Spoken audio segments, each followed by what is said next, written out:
بسم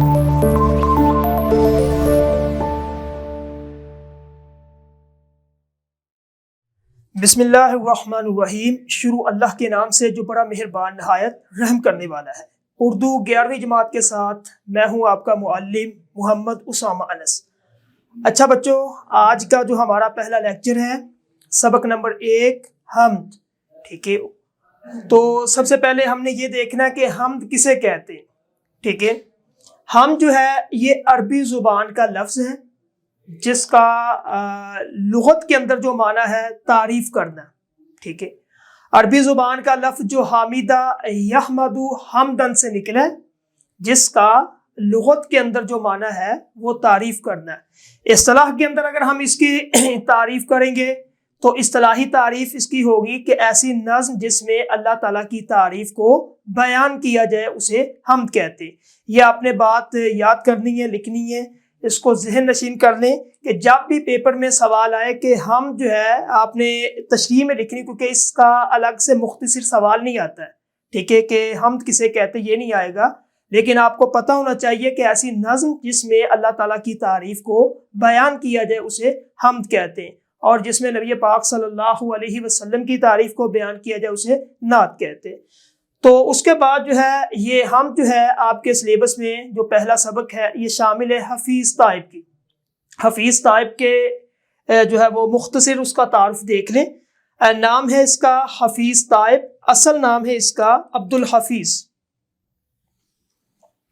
عبدالحفیظ جتنے بھی ادیب ہے یا شاعر ہیں حضرات، انہوں نے اپنا ایک قلمی نام جو ہے جو انہوں نے خود جو ہے نا ایجاد کیا ہوتا، خود بنایا ہوتا، اسی نام سے جس نام سے وہ مشہور ہو جائے پھر اسی نام کو آگے لے کے چلتے ہیں۔ جس طرح مرزا غالب ہے، مرزا غالب کا اصل نام ہے مرزا اسد اللہ خان بیگ۔ اب مرزا اسد اللہ خان بیگ کو کوئی نہیں جانتا، کسی سے پوچھے کوئی جانتا ہوگا جو اس سے وابستہ ہے، اردو سے وابستہ ہے یا شاعری سے وابستہ ہے، عام بندے کو نہیں پتہ چلے گا، لیکن جب ہم کہیں گے کہ مرزا غالب تو ہر بندے کو پتہ چل جاتا ہے کہ یہ شاعر ہے، ٹھیک ہے۔ اسی طرح جو ادیب یا شاعر حضرات ہوتے ہیں وہ اپنے نام کے ساتھ قلمی نام کا استعمال کرتے۔ قلمی نام یعنی کہ انہوں نے جو قلم کے ساتھ جو ہے نام پیدا کی ہے، یعنی کہ محنت کی ہے، کوشش کی ہے، کوشش کرنے کے بعد اللہ تعالیٰ نے ان کو اس مقام تک جو ہے پہنچا دیا کہ انہوں نے اپنا نام خود جو ہے وہ خود نام بنا لی ہے۔ جس طرح فیض ہے، فیض کا قلمی نام فیض احمد فیض، ٹھیک ہے۔ اسی طرح میر تقی میر، اس کا تخلص جو قلمی نام میر ہے لیکن محمد تقی جو ہے اصل ان کا نام ہے، ٹھیک ہے۔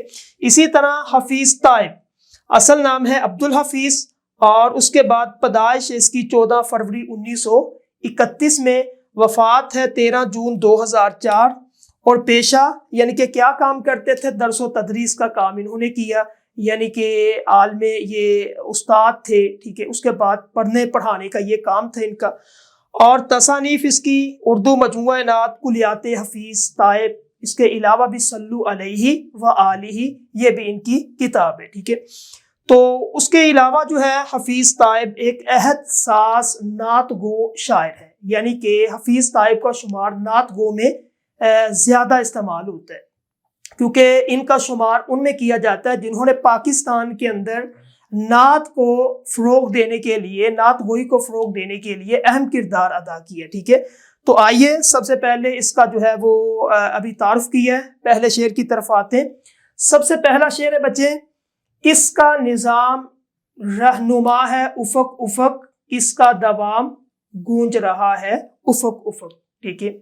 یعنی کہ یہ جو نظم ہے حفیظ تائب کی، سوالیہ انداز میں اس نے جو ہے یہ نظم پیش کی ہے، حمد پیش کی ہے، کہ وہ پوچھنا چاہتا ہے، قاری کو ایک تجسس میں ڈال دیتا ہے، خیال میں ڈال دیتا ہے، سوچنے پہ مجبور کر دیتا ہے۔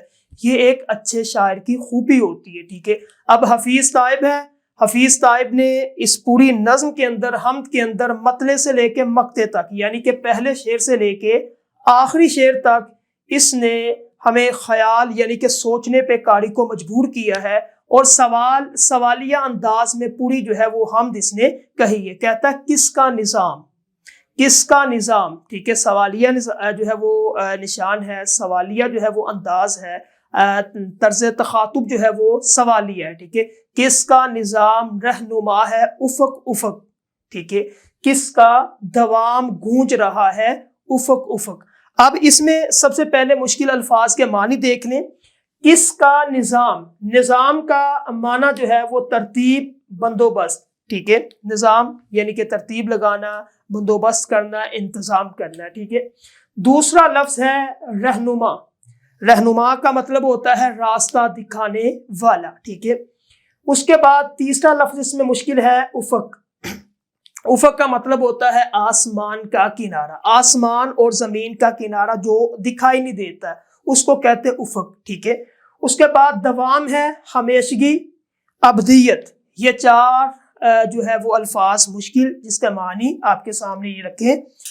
اب اس کیا نام اس کا پہلے شعر کو آپ کو پتہ ہے مطلع بھی کہتے ہیں. کسی بھی نظم یا کسی بھی غزل یا قصیدے کے پہلے شعر کو مطلع کہتے ہیں، جس میں قافیہ ردیف بالترتیب آئے، ٹھیک ہے. اب اس میں قافیہ بھی آ رہا ہے، ردیف بھی ہے، اس کے بعد یہ جو ہے مطلع اس کا، ٹھیک. اس مطلع کے اندر وہ کہتا ہے کس کا نظام رہنما ہے افق افق، یعنی کہ پوری کائنات کا نظام جو بندوبست کنٹرول کس نے کیا ہوا ہے، اس پوری کائنات کو کنٹرول کس نے کیا. سب سے پہلے اس کا مفہوم یہ میں نے لکھا ہوا ہے، کائنات کے افق پر جو نظام قائم ہے وہ کس کا ہے، یعنی جو دوام بقا ہر طرف سنائی دے رہی ہے وہ کس کی ہے وہ، ٹھیک ہے. یعنی کہ پوری کائنات کو کنٹرول کس نے کیا، پوری کائنات کا قابض، پوری کائنات کا اختیار کس کے پاس ہے، یہ پوچھنا چاہتا ہے پہلے مصرے کے اندر. یعنی کہ مصرع جو پہلا شعر کے دو مصرے ہوتے ہیں، پہلا مصرع اولا، دوسرا مصرع ثانی. اب وہ کہتا ہے کس کا نظام، پوری دنیا کا نظام، پوری کائنات کا نظام، زمین، سورج، ستارے، چاند، جو بھی آپ کی آنکھ دیکھتی ہے، ٹھیک ہے.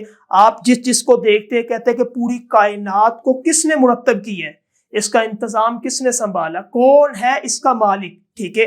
اس کے بعد کس کا دوام گونج رہا ہے، پوری دنیا کے اندر، پوری کائنات کے اندر کس کی آواز سنائی دیتی ہے، کون ہے جو آپ کے کانوں کو پتہ چلتا ہے کہ کون ہے جو پوری کائنات کا جس کا بول بالا یا چرچا ہو رہا ہے، اللہ تعالیٰ کا، ٹھیک ہے. جس طرح قرآن مجید میں اللہ تعالیٰ فرماتے ہیں یسبح للہ ما فی السماوات و ما فی الارض، کائنات کی ہر چیز، ٹھیک ہے، کائنات کی ہر چیز، اس کے اندر نباتات، جمادات، حیوانات، ہر چیز آتی ہے. اب یہ ساری کی ساری کیا ہے، اللہ کی تسبیح کے گن گاتی ہے، ٹھیک ہے. کائنات کے اندر اس ٹائم دنیا کے اندر اگر 8 ارب انسان ہے تو ہر بندہ اللہ کی تعریف کرتا ہے. آپ کہیں گے کس طرح کرتا ہے، کوئی بندے اللہ کو نہیں مانتے وہ بھی اللہ کی تعریف کرتے ہیں. کس طرح کرتے ہیں؟ اب اللہ کی تعریف کیا ہے، کوئی چیز اس کے سامنے پیش کی جاتی ہے، کوئی پھل اس کے سامنے لایا جاتا ہے، وہ کہتا ہے اس کو دیکھ کے کتنا لذیذ پھل ہے، کتنا اچھا پھل ہے. گویا کہ اس نے اس پھل کی تعریف نہیں کی، اس نے اس اللہ کی تعریف کی. اس نے کہا یہ موسم بہت سہانا ہے، موسم بہت اچھا ہے. اس نے اس موسم کی تعریف تو کی ہے، لیکن جس نے اس موسم کو بنایا ہے، جس نے یہ سارا سما پیدا کیا ہے، اس نے اس کی تعریف کی ہے، ٹھیک ہے. تو کائنات کی ہر چیز اللہ کی تسبیح کو، اللہ کی حمد کو بیان کرتی ہے، ٹھیک ہے. اب اس میں جو پہلا شعر ہے بچے، اب اس کی تشریح آپ نے کرنی ہے، کیونکہ حمد کے اندر 2 چیزیں آپ نے دیکھنی ہے. سب سے پہلے آپ نے کہ اس کی ایک آپ کو بتایا تھا کہ شعر آئے گا، ایک نظم میں سے، حمد میں سے 2 شعر آئیں گے، اس کی آپ نے تشریح کرنی ہے. تشریح کرتے ہوئے سب سے پہلے آپ نے شاعر کا نام، نظم کا عنوان، ایک نمبر اس کا ہوتا ہے، یہ آپ نے لکھنا ہے. نیچے پھر آپ نے اس کا مفہوم لکھ دینا ہے 1 لائن کا، ٹھیک ہے. جس طرح یہ لکھا ہوا کہ کائنات کے افق پر جو دوام ہے، نظام ہے، یہ کس کا ہے. اس کے بعد مفہوم لکھنے کے بعد پھر آپ نے تشریح کی طرف آنا ہے. جب آپ نے تشریح کرنی ہے تو سب سے پہلے جو حفیظ طائب شاعر ہے اس کے بارے میں کم از کم 1 سے 2 لائنیں آپ نے بتانی ہے. جس طرح میں نے ابھی آپ کو بتایا، لکھا بھی ہوا، حفیظ طائب ایک حساس نعت گو شاعر ہے. ان کا شمار ان نعت گو یعنی کہ شعراء میں ہوتا ہے جنہوں نے پاکستان کے اندر نعت گوئی کے فروغ کو، یعنی کہ اس کے اندر جو ہے وہ حصہ ڈالا یا اس کے لیے تگ و دو یا کوشش کی ہے، ٹھیک ہے. اس کے بعد پھر آپ نے اس کی تشریح کرنی کہ اس شعر کے اندر شاعر حفیظ طائب یہ کہنا چاہتا ہے. اب اس کے اندر کیا کہنا چاہتا ہے، اس کے سب سے پہلے آپ دیکھیں گے کہ اس نے زبان کون سی استعمال کی. اگر مشکل کی ہے تو آپ کہیں گے کہ اس کے اندر جو زبان ہے وہ تھوڑا جو ہے وہ اس کا سلیس یا اسلوب تھوڑا مشکل ہے حفیظ طائب کا. اگر سادہ ہے تو پھر کیا ہے، اس کا اسلوب بہت ہی آسان ہے. آسان عام فہم انداز میں اس نے ہمیں سمجھایا ہے، ایک سوالیہ انداز لے کے آیا ہے. اور اس کے بعد پھر آپ نے اس کے شعری محاسن کیا ہے، آپ نے بتانا ہے کہ اس کے اندر اس نے تشبیہ کا، استعارے کا یا صنعت کا استعمال کیا ہے یا نہیں. اب دیکھیں پہلا شعر ہے، کس کا نظام رہنما ہے افق افق. افق افق یہ 2 دفعہ لفظ آئے، ٹھیک ہے، افق افق اور افق افق. اب اس کو شعری اصطلاحات کے اندر یا کہتے ہیں کہ اس کے اندر جو ایک لفظ 2 دفعہ آ جائے، تکرار کے ساتھ آ جائے، ٹھیک ہے، اس کو صنعت تکرار کہتے ہیں. آپ لکھ سکتے ہیں تشریح کے اندر کہ حفیظ طائب نے اس شعر کے اندر صنعت تکرار کا بڑی خوبصورتی کے ساتھ جو ہے نا وہ یا بہت خوبصورت انداز میں اس کو پیش کیا ہے یا لکھا ہے، ٹھیک ہے. اس کا نام بھی لکھ سکتے ہیں کہ شاعر نے، حفیظ طائب نے اس شعر کے اندر افق افق جو کہ صنعت تکرار ہے، اس کا استعمال بہت خوبصورت ہے، جو کہ ایک شعر کے اندر اثر پیدا کرتا ہے، اس کے اندر جو ہے وہ ایک زور تاکید پیدا کرتا ہے، ٹھیک ہے. اس کے بعد پھر آپ نے اس کی زبان لکھنی ہوتی ہے کہ زبان سادہ ہے یا مشکل ہے. اس کے بعد پھر آپ نے اس شعر کے اندر حوالہ لکھنا ہوتا ہے، ٹھیک ہے. حوالہ قرآن کا لکھ سکتے ہیں آپ، قرآن کی آیات کے، دیکھے دنیا کا نظام، کائنات، کنٹرول یہ ستاروں پہ، اس کے بعد پہاڑ پہ، اس کے بعد آپ کے دلوں پہ گرفت کس کی ہے. بلکہ آپ یہ بھی لکھ سکتے ہیں کہ اگر آپ کی آنکھ کے سامنے ایک درخت ہے، درخت پہ پتا جو حرکت کرتا ہے، ٹھیک ہے، ہم سمجھتے ہیں کہ یہ ہوا آ رہی ہے، یہ حرکت کر رہا ہے، نہیں. اللہ فرماتا ہے ما تسقط من ورقہ، ٹھیک ہے، کوئی بھی پتا میری اجازت کے بغیر ہل نہیں سکتا، ٹھیک ہے. آپ کے دلوں کا کنٹرول بھی اللہ کے پاس ہے. پوری کائنات کا قابض، پوری کائنات کو سنبھالنے والا، ٹھیک ہے. لہو ما فی السماوات، بلکہ اس میں نے حوالہ جات لکھے، اس کو آپ نے نوٹ کرنا ہے. پہلا حوالہ جات کہ ان اللہ علی کل شیء قدیر، اللہ تعالیٰ ہر چیز پر قادر ہے، ٹھیک ہے. اس کے اندر ہر چیز آ جاتی ہے، حیوانات، جمادات، نباتات، ہر چیز. اس کے بعد لہو ما فی السماوات و ما فی الارض، زمین اور آسمان، آسمان کے اوپر اور اس آسمان سے نیچے اور زمین کی تہ کے نیچے جو کچھ بھی ہے سب کا سب کس کا ہے؟ اللہ کا ہے، ٹھیک ہے. آپ اس طرح آپ لکھ سکتے ہیں. اس کے بعد ایک اور چیز آپ نے اس میں کرنی ہے، آپ نے حوالے کا کوئی ایک آدھا شعر اس کے اندر آپ نے لازمی لکھنا، ٹھیک ہے. قرآن کی آیت بھی ہوگی، حدیث اگر آپ کو آتی ہے اس کے متعلقہ وہ بھی لکھ سکتے ہیں. یا پھر جس طرح ایک میں نے شعر اس سے متعلقہ ملتا جلتا لیا کہ افق افق گونج رہی ہے اس کی حکمرانی کی آواز، ہر گوشے میں بجاتا ہے اللہ کا نظام بے مثال دوام، ٹھیک ہے. اس طرح آپ نے تشریح کرنی ہے. تو یہ ہے آپ کا پہلا شعر، ٹھیک ہے. اس کو تسلی سے آپ نے جو ہے وہ کرنا ہے. سب سے پہلے آپ نے یہ الفاظ معنی جو ہے نا یہ نہیں لکھنے آپ نے، یہ صرف میں نے اس وجہ سے لکھے تاکہ آپ کو تھوڑا سمجھ آ جائے، پتہ چل جائے، ٹھیک ہے. یہ تھا آپ کا پہلا شعر.